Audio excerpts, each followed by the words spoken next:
Thank you very much for inviting me to speak at this project, this collaborative project. It sounds really interesting and worthwhile. I have a problem with this mic. I was thinking, it feels like I'm a TV talk show host. You know, I'm going to go around and ask you questions. Anyway, it's very good to be here. I am, as you heard, trained as a philosopher, and I've been working in the area of philosophy of technology and moved into collaboration with people in computer science and the legal arena, and it's been very educational. So I consider my work to be really far from what you might typically think of as philosophical or humanistic, but very much in the interdisciplinary realm. And am I? Is that better? Yeah. Okay. Oh, okay.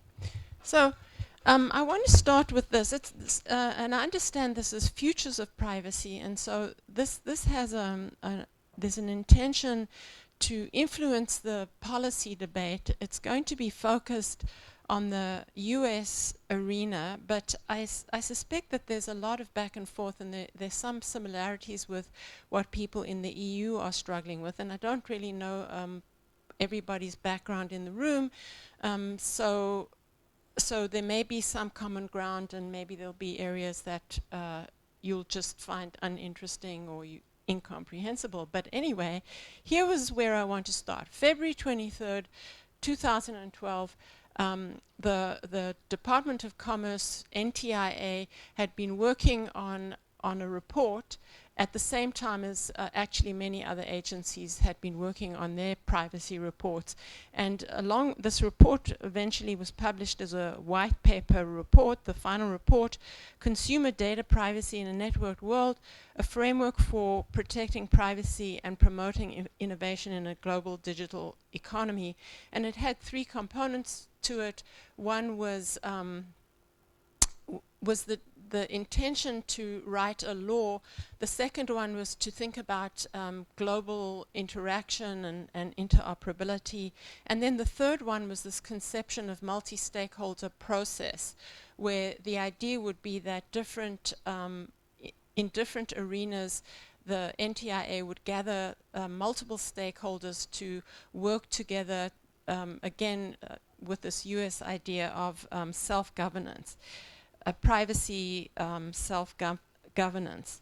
Now, if we think about, and some of you who were at the talk on Wednesday will find some of these slides familiar, what is it that generates some of the privacy concerns that we've been experiencing? I mean, in the US, people date things back to 1895, Warren and Brandeis, but really I think that this conversation that we're still having began in the 1960s when the database technology was really moving forward, and in the 1970s, and each decade had a particular concern that they had. And here you can see all the technologies that in one form or another have raised privacy concerns. And I'm not going to go through them, I just want you to have a look, because anybody sitting in the room might actually look at this and say, oh, you know, I really jumped on board this train when it was all about, surveillance cameras. And other people said, well, it was really big data that did it for me, and so on. So we all have different flashpoints in this arena. But in the US, what I think stimulated the current round of discussion were some of these things that were in the news. Isn't that, I think that's Vivian Redding. Some of you in the EU will be familiar with that face. And in particular, there was a great concern about online monitoring. This was an extremely influential series because it was published in the Wall Street Journal. This is considered quite a conservative business journal, and it's an ongoing series. If you haven't read it, I highly recommend it. It's now online as a separate website, and it really stirred people's imagination about what was going on online. Now, some of the worries that people had, and now I'm focusing in the online arena because that really was the thing that stimulated this particular round of discussion, is that, first of all, we have these furtive third-party actors who would, placing all these tracking devices onto our browsers, in particular ad networks. Then you had these third-party intermediaries like Google and Facebook that provide platforms for other interaction. And then you even, you have the second parties, those parties with whom you're interacting directly, and they too are collecting information about you, Amazon.com, Google in its capacity as a search provider, the New York Times, and so on.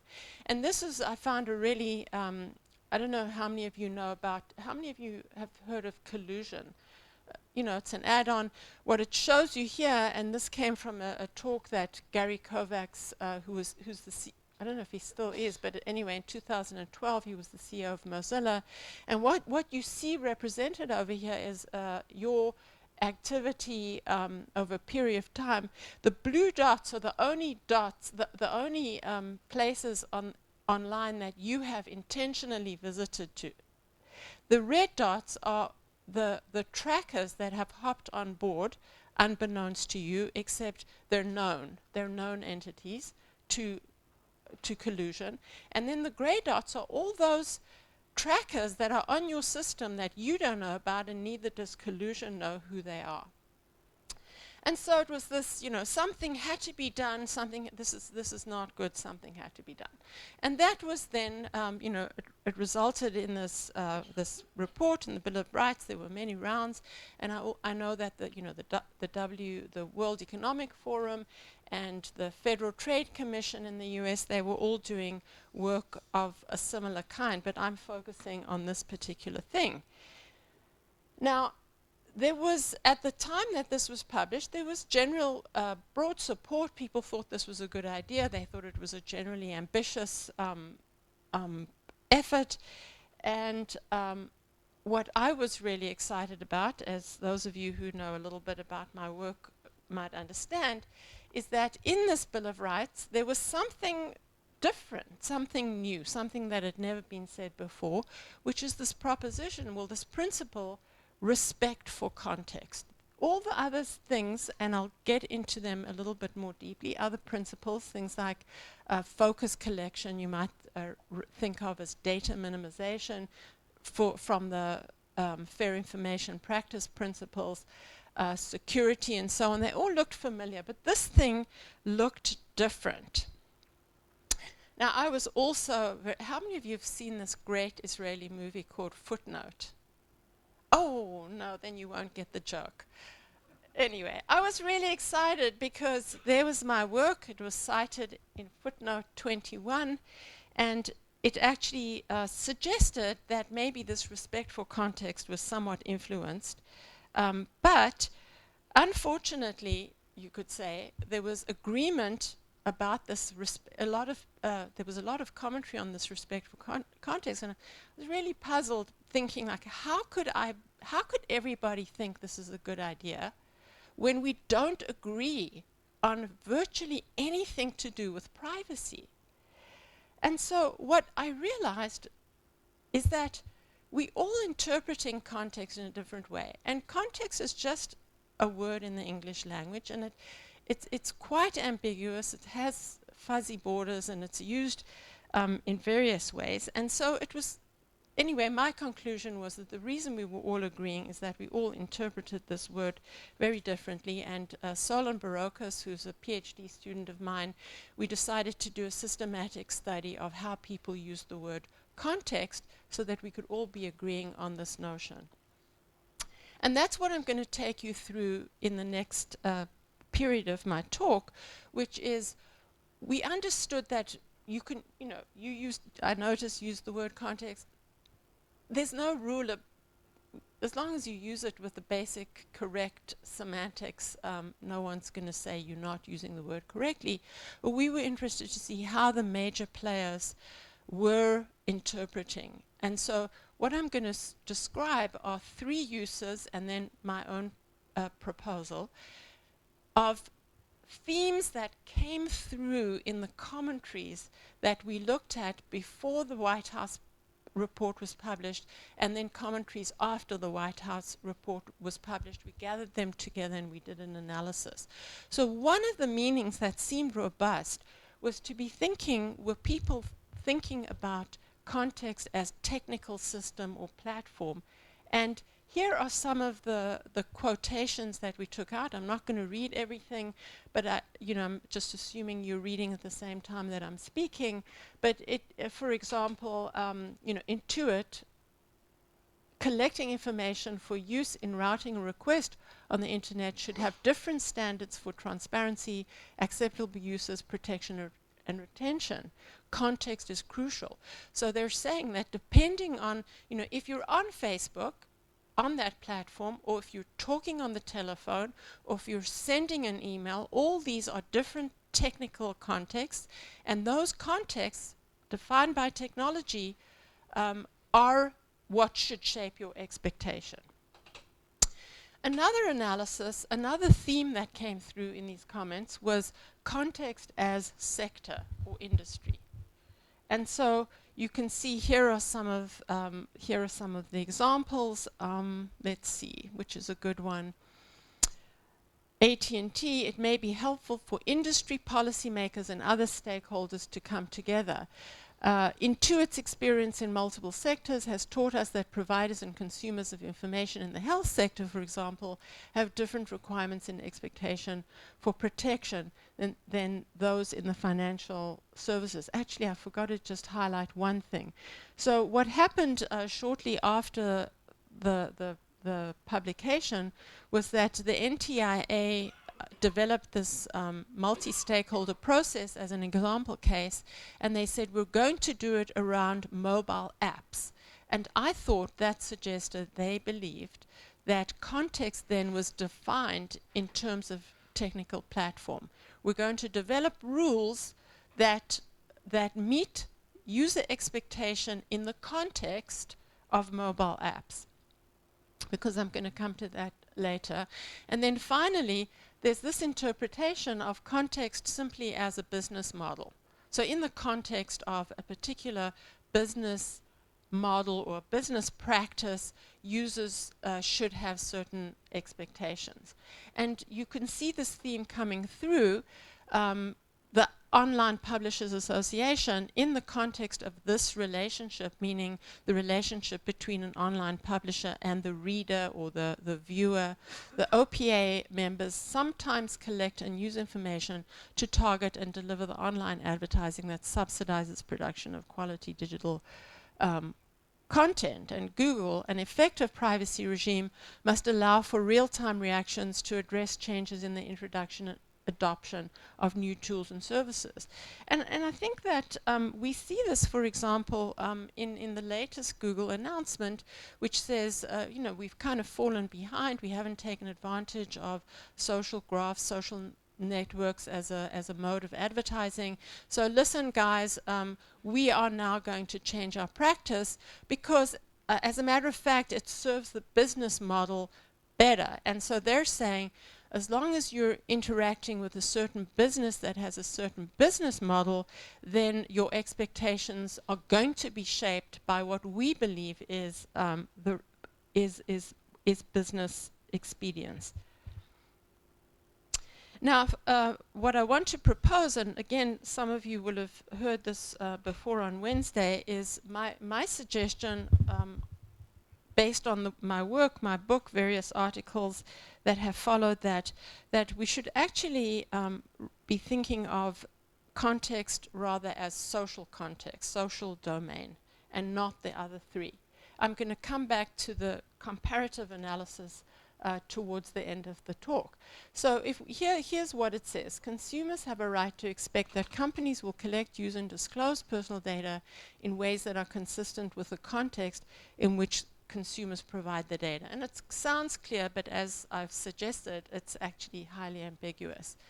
Now, I want to just take a step back. I'm taking this little detour, and then I'm going to come back to the question that I address, and just talk a little bit about how contextual integrity, which is the theory of privacy that I've been developing over the past few years, how it conceptualizes context. First of all, I do not think that privacy is a right to control information. I do not think it is a right to secrecy. Rather, I have proposed that it's a right to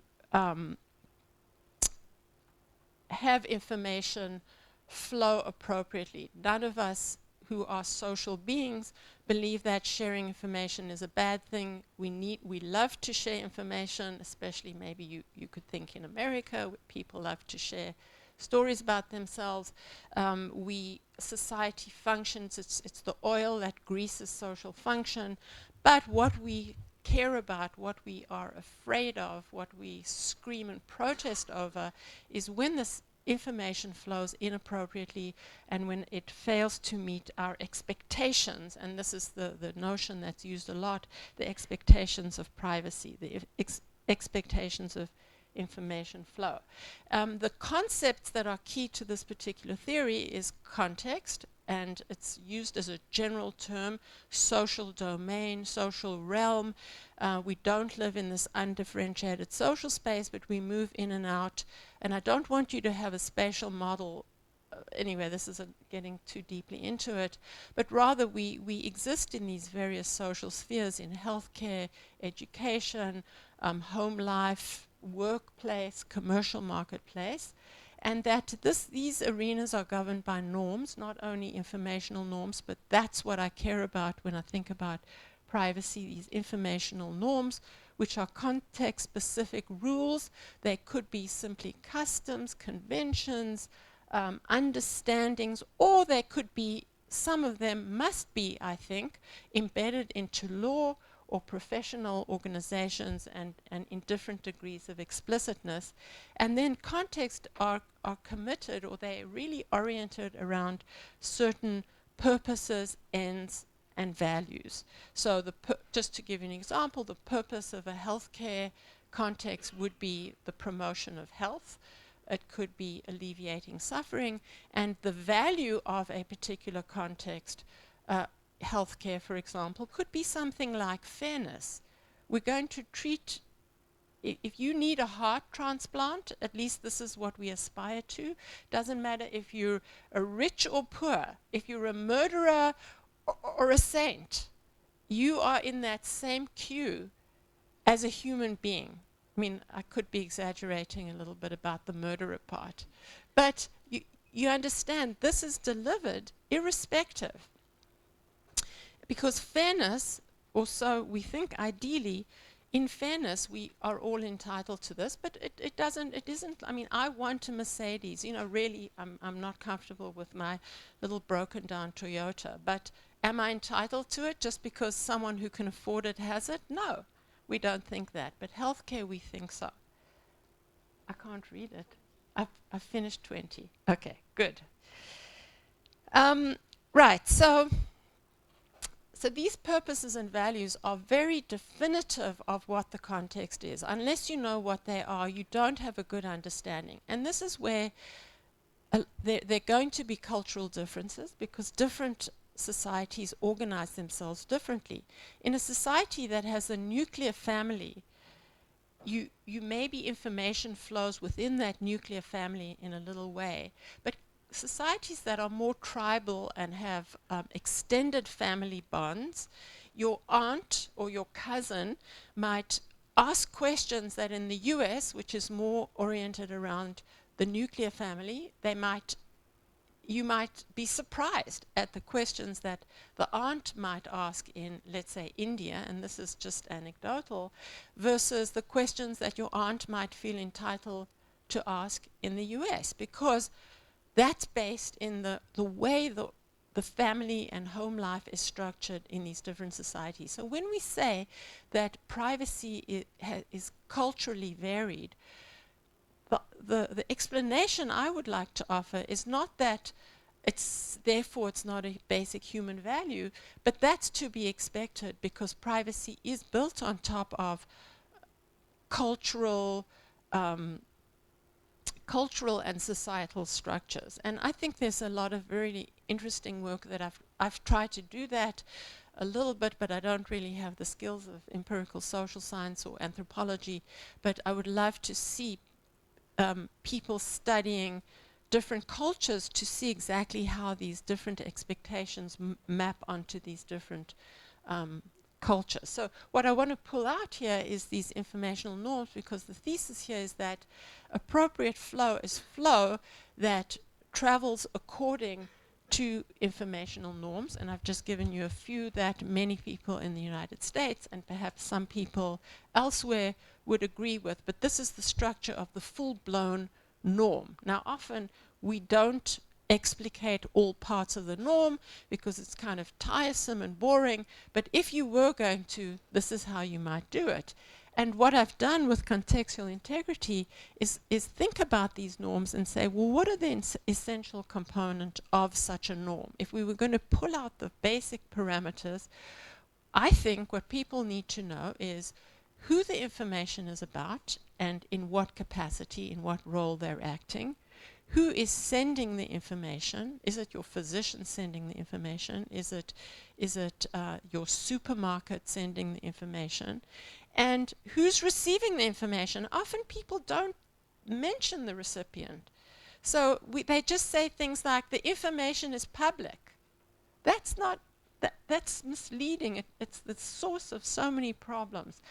We need people, when we think about our expectations, we must think about who that information. So people, I've heard people say things like, oh, the young people, they don't care about privacy, they just post all this information about themselves on social network profiles. My answer is, that's absolutely wrong, because young people have an idea of who this information is going to. They may be completely wrong about it, but if your parent then says to you, I want to friend you, they kind of freak out a little bit, because then they begin to realize that this information is now flowing to the parent. So all these parameters matter. What also matters is what the type, what the nature of the information is.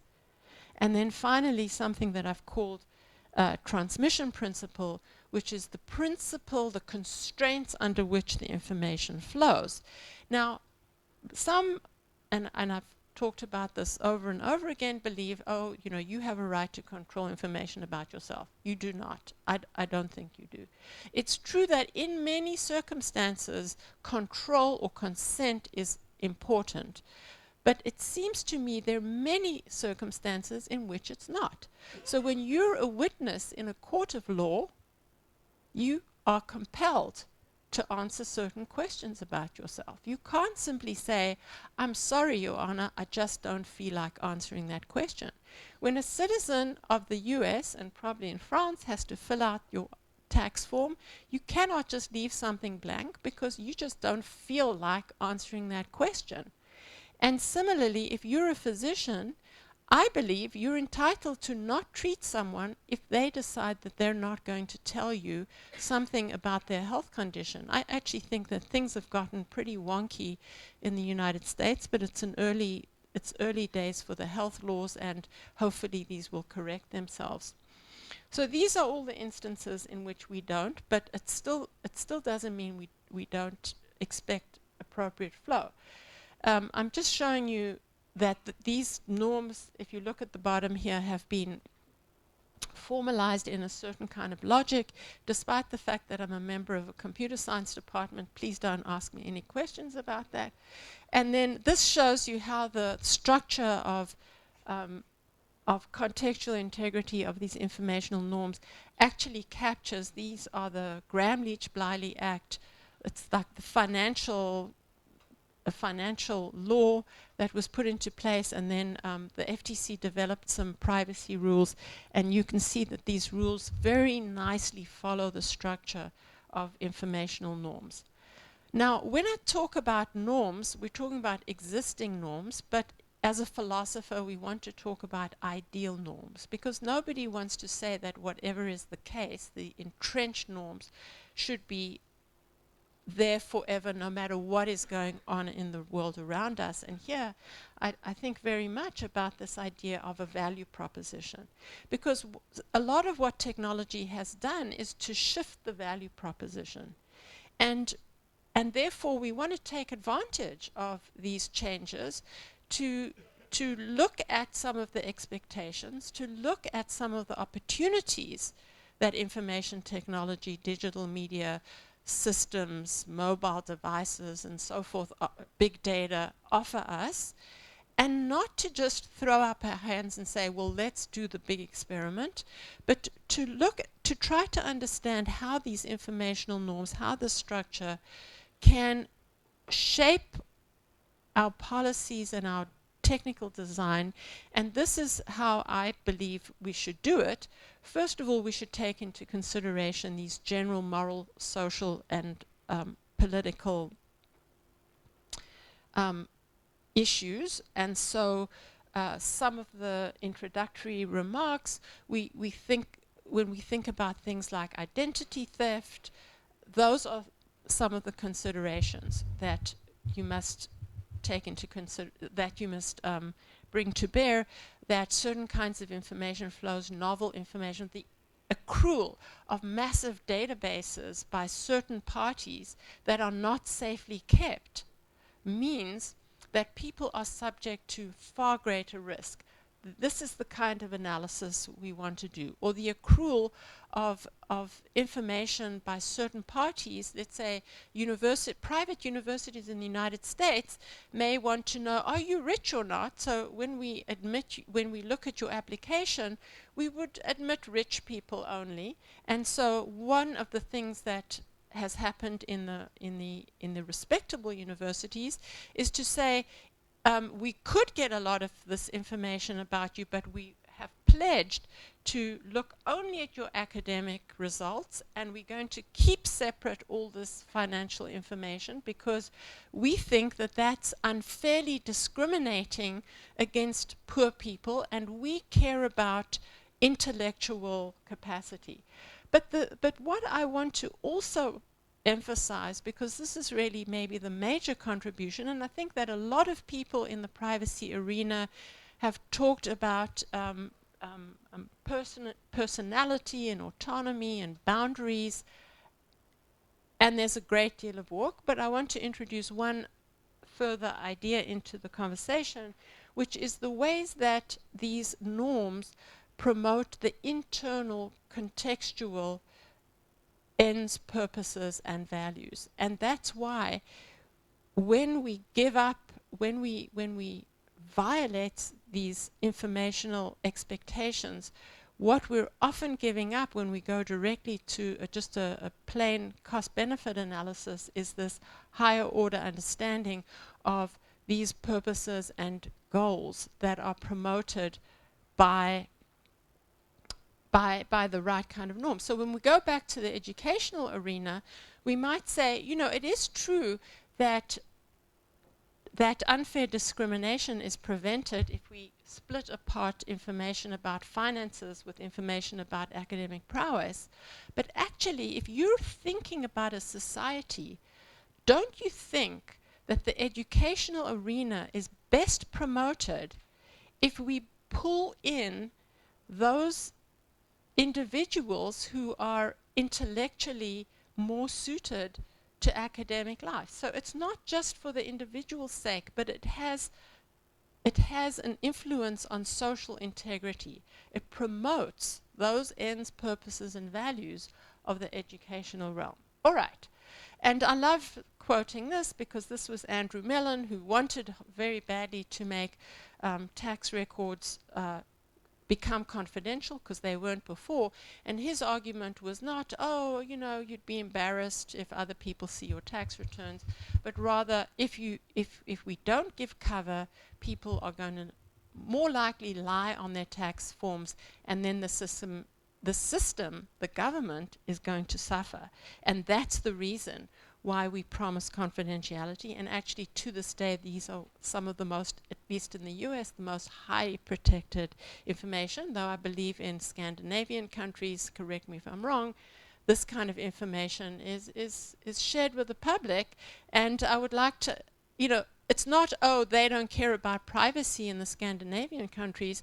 I think you can see this as a consequence of different societal structures beneath that.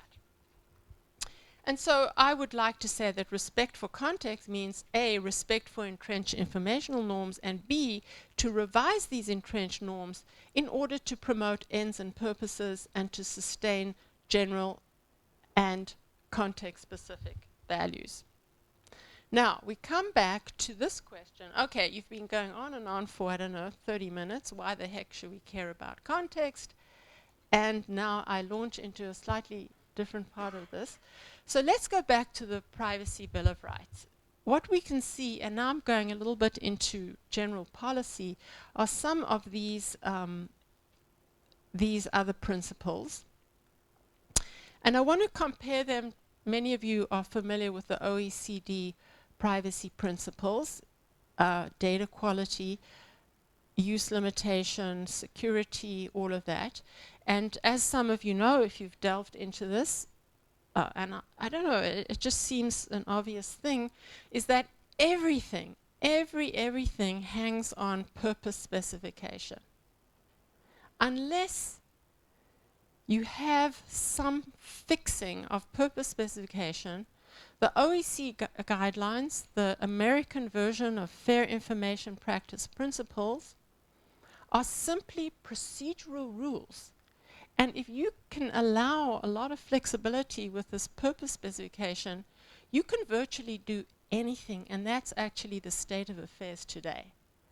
So when you look at this Privacy Bill of Rights, you can see why this respect for context is so important to settle, because all these other principles, like security, for example, you know, you're going to have different levels of security depending on context. Access and accuracy, depending on context. Focus collection, which is more normally called data minimization. It's always in relation. And the thing that's missing here is the purpose specification and use limitation principles, and they've been kind of munged into this respect for context. And that's why, unless we have a good interpretation of respect for context, unfortunately, this whole effort has not taken us any distance, because we're back to this purely procedural set of OECD guidelines. And by the way, I'm aware that in the EU there's a lot of discussion about purpose specification, and I think, you know, having just had informal conversations, that the concern is the same as is similar to what I've been expressing here in this presentation. So now if we come back to, like, why not these other interpretations? Well, if you just say that it's technical, what you're saying is that whatever the technology is, that tells you what the moral imperative is. Think about the phone system in the old days. The companies could listen in to the conversation. They could, technically, listen into the conversation. So just because of the technology platform is that, should we just say, okay, that's okay, that makes it legitimate, because it can be done. It's confusing technological affordance with moral imperative. And a very, very contemporary, in a very contemporary case today, everything surrounding cookies. Finally, we're getting control over cookies. We're going to regulate cookies.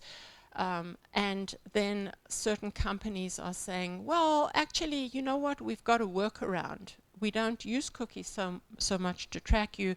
Instead, we're using browser fingerprinting. So go do what you like, you know, regulate cookies, but we can do this. Now, if you stuck with technology as defining context, there's nothing you can do against that, because what is what's okay. And I mean, I'm not throwing technology out the window. I'm just saying that it's not enough. Second, business model, and I'm sorry, this is a little bit hard to read, but this really is business as usual. This is the situation that we live in today. Am I 5 minutes? Okay. So if we adopt this interpretation, then we're back to procedural meaning, because we're allowing business expedience to define the rules, and we would then look at, you know, as we all know who are reading the newspapers, Facebook recently changed some of its rules on social graph search. Google, again, just needs to say this is better for our business. And if companies are saying that this is expedient for us, then, and we've defined context as business model, then there's no recourse to object. Sector and industry is, I mean, I find it more acceptable, and frankly, it's because I think it's similar in nature to social realm, but a lot would, and the US, as you all know, the difference between EU and US, as many people say, is that the US adopts a sectoral approach. I actually think that's quite a good idea, if only they would do it well. But a lot depends on how you define sector and whether you allow for sectors that are not commercial sectors to define what the rules should be. Sectors, even in business arenas, in commercial areas, may hold greater promise, because instead of the individual competitors vying with one another and creating the least rules on themselves to promote profit, at this point you may have a flattening of some of that when competitors have to jostle together to generate standards, community standards, whether these are just agreed upon within the sector or whether there's some legislation. I think it's always good to have some baseline legislation, but you know, that's a whole nother debate. So I think that some approach that allows you to that brings in social contexts to impose substantive constraints is the way forward. It's what's going to enable meaningful change. It's going to fix substantive constraints where there are none at the moment. And I think these substantive constraints should generate rules that are based on these informational norms and shaped by ends, purposes, and values. So in practical terms, and this is my final little, these are just a few final little observations. The first thing was pointed out to me by Chris Hoofnagel. Here's a law in the US. It's a much longer section. A provider of service to the public, and now we're thinking about the telecom providers, ISPs, shall not utilize their service to observe or randomly monitor people, except for mechanical or service quality checks or to protect their property. I didn't put that part in. So the law there, what the law was doing was saying, look, we have a new actor in town, the ISP, for example, and so it's not that this is going to define a context, but rather we need to tell these actors what they can and cannot do with the information. If you knew that your telephone provider was listening in on every conversation, you might say, oh, it violates my privacy rights. But actually, if we just stayed with that, what would happen was that you would just have different conversations on the phone. And so when we think of it from a societal perspective, we have this huge mechanism for mediating conversation, and it's going to be severely underutilized because we believe we cannot have all the conversations that we need to have. That's the societal values, ends, and purposes kinds of reasoning. With the multi-stakeholder how many of you know this, like Slim Shady? Will the real Slim Shady? Okay. Will the real stakeholders, sorry, please stand up. I would like to see the multi-stakeholder process. If we were going to do mobile apps, let's not just do mobile apps. Let's bring in teachers and doctors and nurses and think about, because there's so many mobile apps now that are for health. There's so many for education. There are many for commerce and so on. So if we want robust rules, let's narrow and think of the sectors as social domains, and then I think we could get better regulation or better rules for the communities to abide by. And I think that my final little jab is to say that if Google had been realizing that your email inbox or your email correspondence have a very different structure from the context, these social contexts that form your social networks. I don't think they would have considered going into Google Buzz, which ultimately turned out to be, in my opinion and everybody's opinions, a huge mistake. So I'm not saying that context is not affected by technology or business or industry sector, but only that no single one of these constitutes or defines context. And I'm suggesting that if meaningful change and moral legitimacy of policy is what we're after, none offers the right level of analysis, and I don't think those carry the same kind of moral and political clout as I'm suggesting does social domain.